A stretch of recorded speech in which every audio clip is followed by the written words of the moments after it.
seen the brilliance of the Archers, from the coordinating chaos that keeps the Archers ticking over, to the writers who pull the strings behind the scenes. So this final session of the day, and I'm horribly distracted by Helen's cat, is like peeking behind the curtain, if that also included livestock, love triangles, and Linda Snell. So our first speaker in this last session is Julie Sadler, who is a member of the Archers production team at the BBC. So I'm just... Hi, I'm going to bring you up. Yeah. Don't know if you can hear me. Yes, we can, thank you. Smashing. Right, Excellent. well, thanks for asking me to talk about my favourite topic, which is coordinating the Archers. My name's Julie Sadler. I'm one of a team of production coordinators at the Archers. We're based at the Mailbox in Birmingham. I've been in the job, I'll be in the job 3 years this summer. I've been an Archers fan for a long time. I actually saw the job advertised on one of the fan pages on a Facebook fan page. And I've been doing lots of different jobs over the years, similar jobs, but certainly not anything like this. And I just thought, that's 9 miles from my house, and my head is in Ambridge anyway. Why don't I apply? And I just kept thinking about it. And my daughter at the end of the day was just like, for goodness sake, write to them, Mum. So I did. I badgered, and I'm still there. So it was a dream come true for me to get the job. I was obsessed, as any of you, with the characters, the storylines, and I had a background of arts administration, so it was kind of like I'd said to Cara when we were talking about me doing this. As a kid, I was really into logic problems, you know, where you had like one list of things that way and another list that way, and you tick off the boxes to sort of find the clues. So for me, this is what the job is. It's getting the actors and the storylines, making it work, and packaging that all into getting them all there and doing it for 12.5 minutes. That's the job in a nutshell. That's a lot of different things, which if you'll bear with me, I'll try not to go over my 12.5 minutes to do that. I've got my stopwatch on. So there are a team of 12 core production team. That's 4 production coordinators, like me. There's assistant producers, and their job is to look after things like continuity and press, and they write the little synopsis that goes on sounds after each episode. They liaise with the podcast, all sorts of things like that. Then you've got your producers who do things like directing, they do script editing, they work with the writers, and they also come up with storylines as well. And then we've got Kim and Jeremy, who are our bosses, the content editor and editor who shape and run the show, and also business manager who runs the administration and the money side of things. So quite a small team, really. And the great thing about being in a small team is you're kind of involved in everything, and as a production coordinator, you sort of know everything as well. So you're the one that people ask because you tend to know everything. The hardest thing for me to do when I went from fan to a PC, and I will be saying PC rather than production coordinator, so that's what I'm talking about when I say PC. The hardest thing for me to get my head around was the time zones. So bear with me on that. I work in different time zones at the same time. So one time zone is the time zone you're in.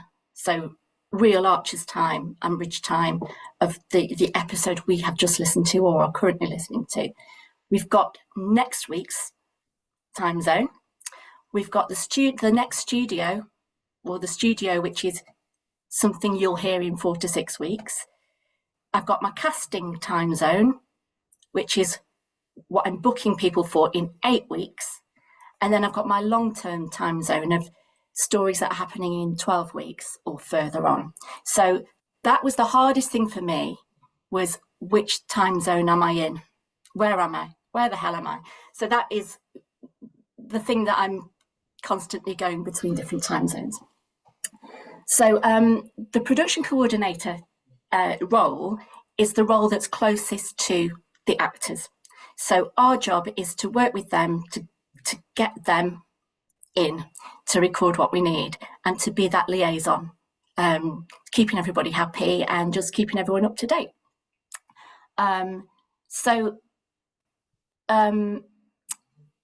An everyday task for myself and the other PCs could be anything from loading those episodes onto sounds, meaning that you can hear it, letting Radio 4 presentation know what intro to give before the episode comes on,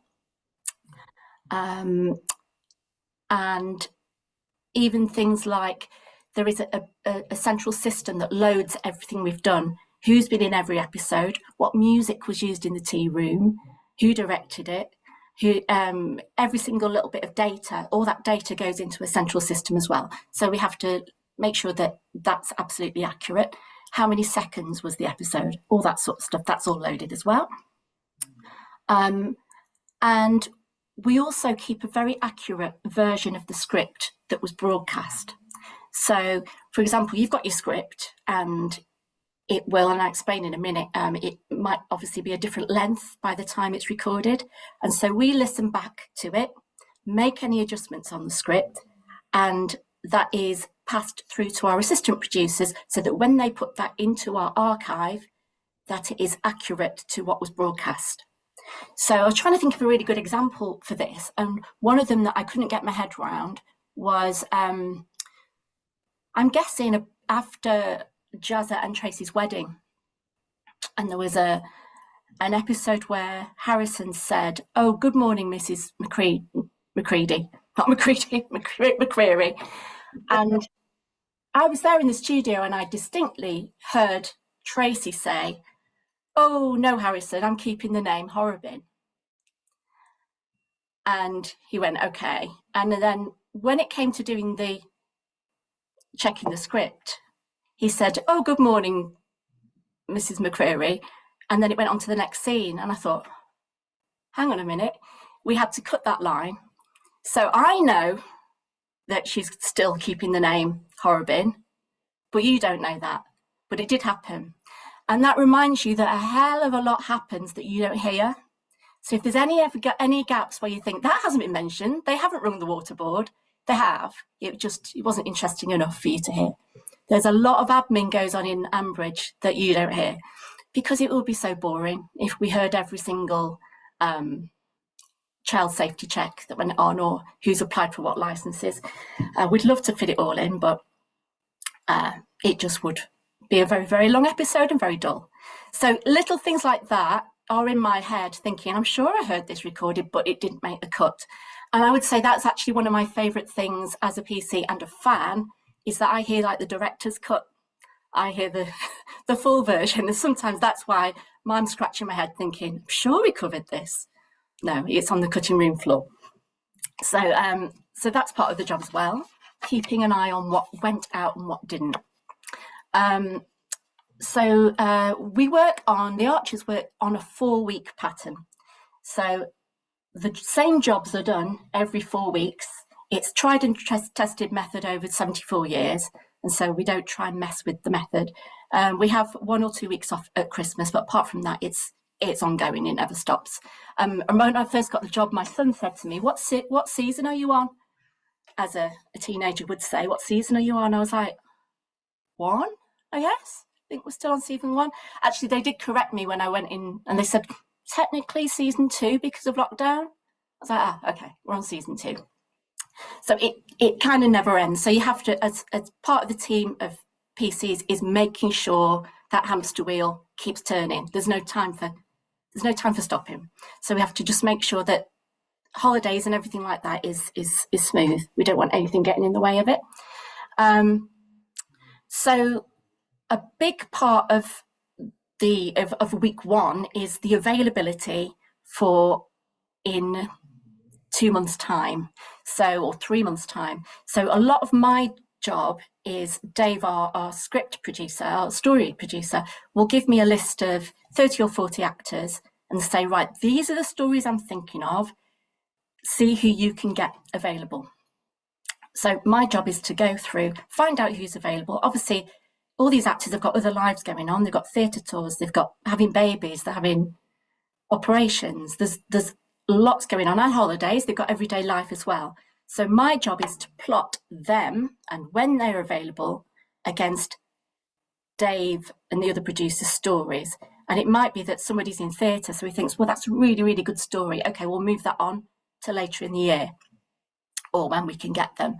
But then you might get someone else that's key to that story, like their spouse, that's not available. So that's when I have to start mixing and matching and trying to make it work.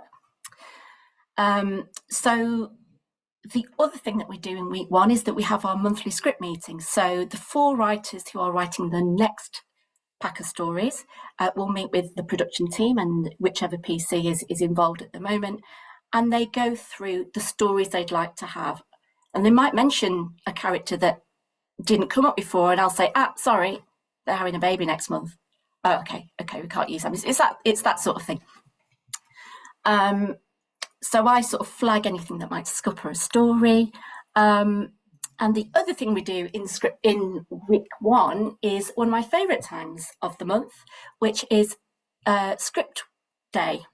So we print all the scripts out that have already been checked, and myself and the other PCs will put some music on, get cups of tea, massive table, and we put the 4 weeks worth of 6 scripts out in a big circle.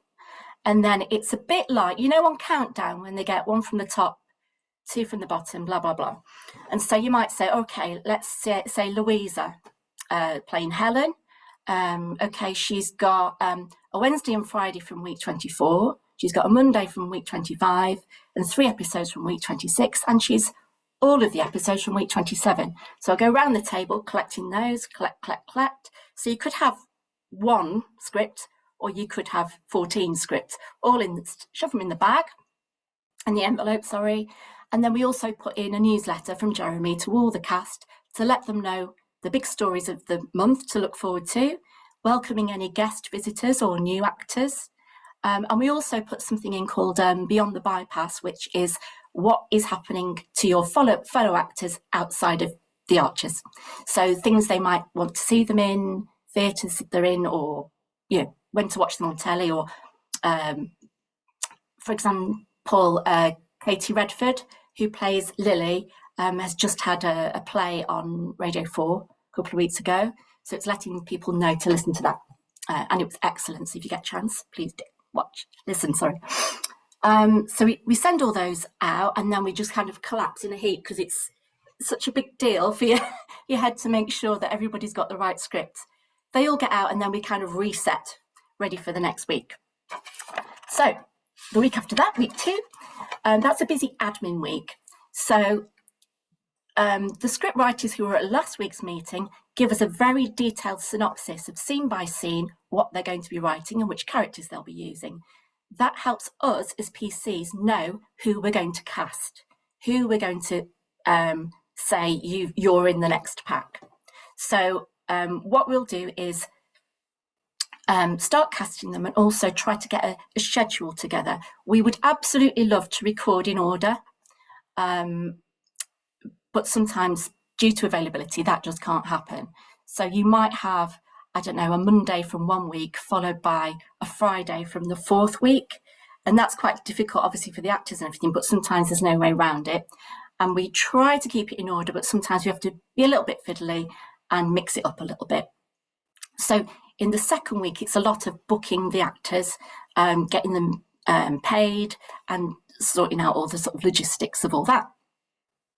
So as you probably know, each writer has 6 episodes to write. And so we'll do, for 4 weeks, there'll be 4 writers, each writing 6 episodes, and they get 36 characters to work with. They could have 2 in one and 9 in another, as long as they use 36 characters across the week. So they can mix it up, they've got the choice. Now, what did I want to tell you next? Okay, next we get to studio weeks. So we have 2 weeks of studio, and they're 8 days over that 2 weeks. We record 3 episodes a day, and it takes 2.25 hours to record each episode. So as a production coordinator, when it's a studio week, my main job would be stopwatch. It's our job to keep it to 12.5 minutes. So in the studio, apart from our actors, you would have a PC like me, a director who's normally one of our producers, a studio manager who deals with getting all the sound settings exactly right. You'd have a spot effects person like Ness, who gave a talk a couple of years ago. She does the live sound effects, such as, I don't know, pouring a drink or doing the till or anything like that. And then you've got Grams, which is recorded sound effects, which are bird song, bells, vets, fridges, passing cars, anything like that. So where I am sat next to the director, I'm also hearing the different mixes of whether they've got enough bird song or if the cars sound far enough away. Or I remember one of my early days in studio, and the studio manager was going, I think we were in the vets, and he was going, something's not right. Something's not right. You could see him shaking his head, and he was going, check that fridge for me, will you? And he had one of the wrong fridges. He had a fridge from a different place, like a dairy fridge, in amongst the other fridges, but he could hear it. He was like, I'm not in the vets, what is it? What is it? And he realised there was a different fridge put in there. And I was like, this is another level of genius. It is just brilliant. And that's the sort of thing where I just stop and go, wow, this is just great. So there's a high level of geek in that room. So I feel right at home. There's also a second studio manager who is sat in an edit suite, and as soon as one episode records, he starts work on editing, or she starts work on editing it. So the work starts straight away. So 9:15 in the morning, our first actors arrive. As a PC, you get to know the actors pretty well. It's really daunting when you first arrive as a fan, because of course you are, I'm sure other people aren't like this, but you kind of assume they're the same as their characters because you've got no other framework reference really. So the big bit for me was getting your head around, if you had a character that you really didn't like, of getting over that and thinking they're acting, and then realising, of course, yes, they're acting and they're adorable, and that that you can quite honestly say to Louisa, God, Helen was horrible today, and it's not going to offend her, and she'll go, wasn't she awful? And you can get your head around that. But the first few months I was saying, I don't want to tell them how awful they are. They know that they're acting and being awful, or wonderful, or whatever. So once I got my head around that and realised so that Simon Williams is nothing like Justin or whatever, and you can have a perfectly normal conversation and get to know them all quite well. So that's good fun. The lovely part of the start of the day is your read through. So the first 15-20 minutes, you all sit in the green room and you read through the script as if it's the episode. So this is the first time we've heard it, and the director sits there to have their first ears on it to see what they need to tweak. I sit there with my stopwatch to see how long it is. So for example, we're aiming for 12.5 minutes, including music. If it's 14 minutes, that's way too long. We need to make some cuts. If it's 11 minutes, we need to get a producer in to start writing, or thinking, well, will there be more action than this or whatever? How much can we grow it by? So that's where my job comes in quite important, I suppose. One of the fun bits as a fan, and I'm sure you'd all love to do this, is that if we've got an actor who is, their train's cancelled, they may be coming in a bit later, or they're recording later, then normally it's down to the PC to provide that voice during the read-through.